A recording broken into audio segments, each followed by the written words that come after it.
what we want to focus on is ethical persuasion, where through the use of words and images, we can move people in our direction.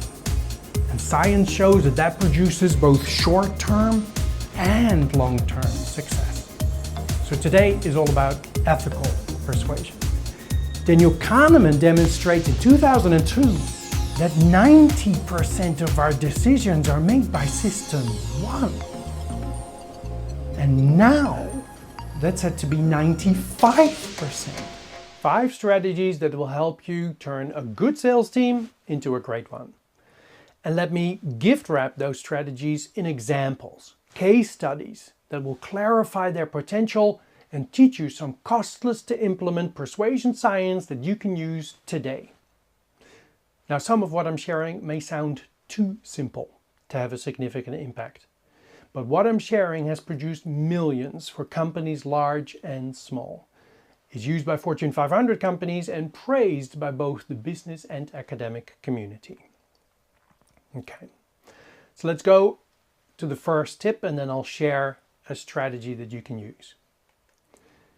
To build up your sales team, you need to realize that there is a science to the way people make decisions and are ethically persuaded. It doesn't take a long time to learn and develop application skills. It is costless to implement once your team knows it, and it's ethical. So they will love it.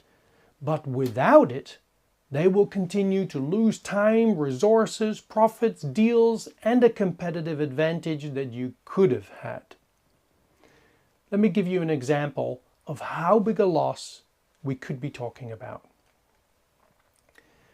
BOSE was launching a new hi-fi system, which they were very proud of. They had developed an advertising campaign with a headline they were certain would produce sales, but the results were disappointing.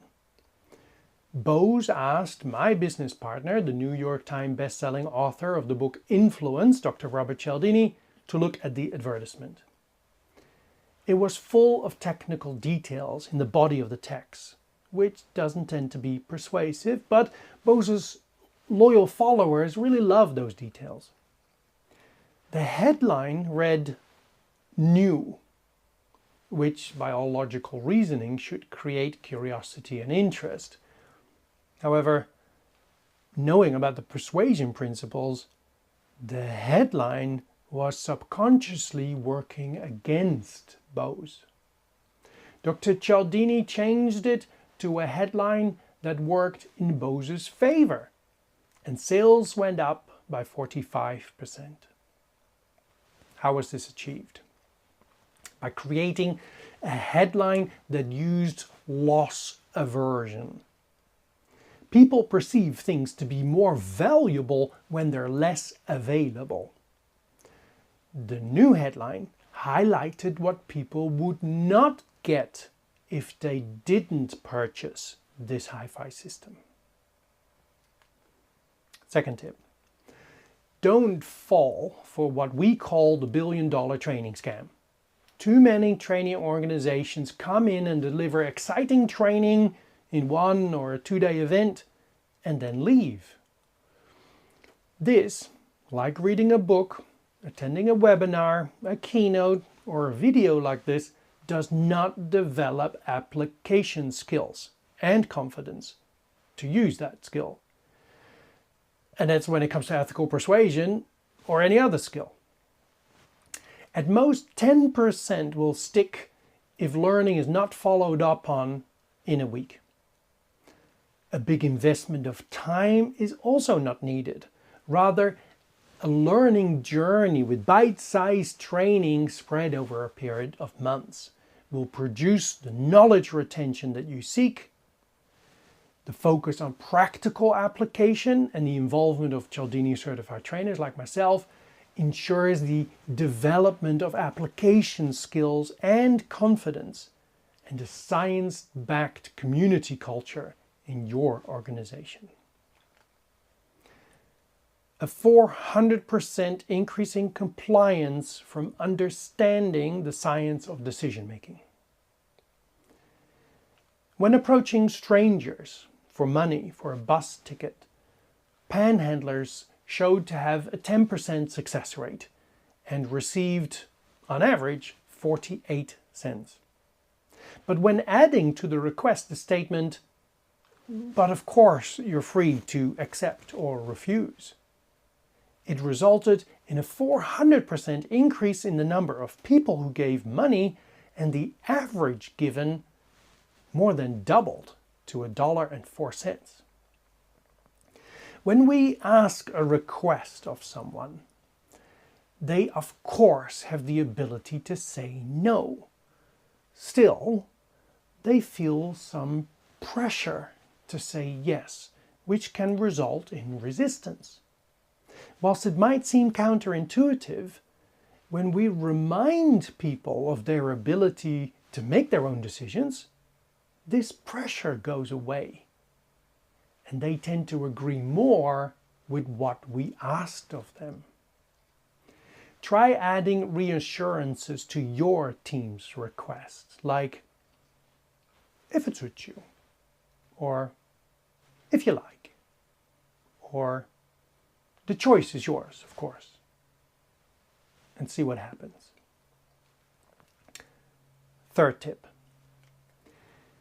Genuinely care about the people you deal with and who you hope to convince about your suggestions or proposals. Help them, genuinely.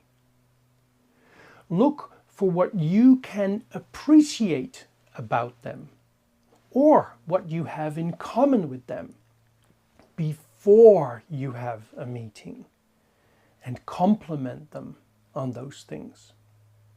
Let me give you another strategy that you can implement immediately. A study about negotiators who had to use email to negotiate difficult business contracts found that many of those negotiations ended up in deadlock, which represented a major cost. Email is very impersonal and hardly any human connection is built. A small change to the procedures was made, which would change everything. Negotiators were asked to send personal information to their negotiation partners before negotiations began. Things like their hobbies, their interests, music preferences, family background. This reduced the number of deadlock negotiations from 30% to 6%. What was important, it was not how much information was shared, but rather how many similarities the individuals had. Fourth strategy. Share with your audience what actions comparable others have taken when it comes to your request or proposal. Share the opinions of genuine experts that align with what you are proposing.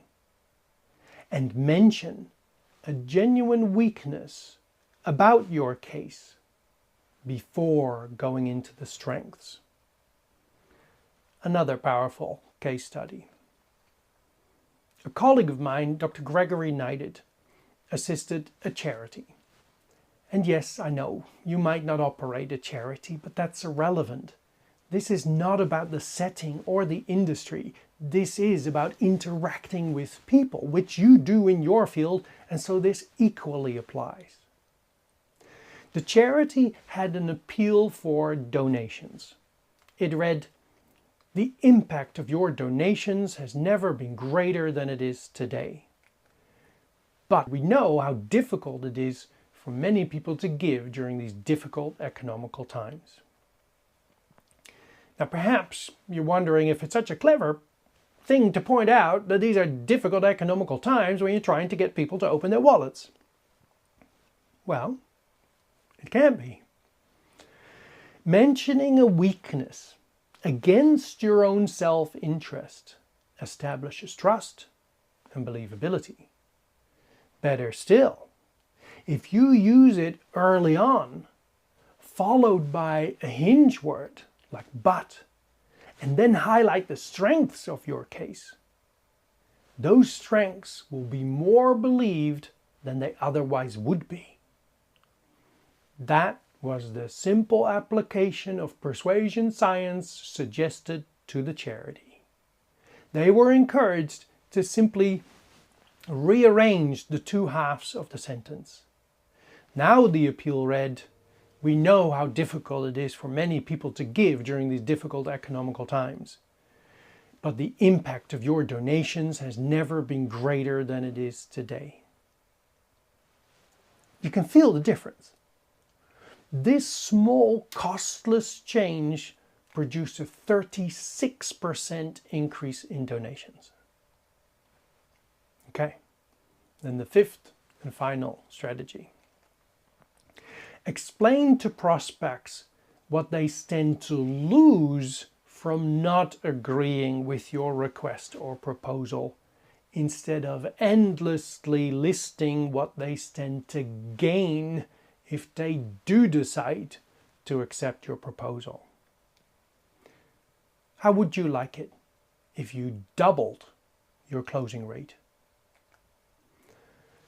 Home inspections were done to determine the insulation performance of homes, after which people were given the opportunity to insulate their house fully to improve the situation.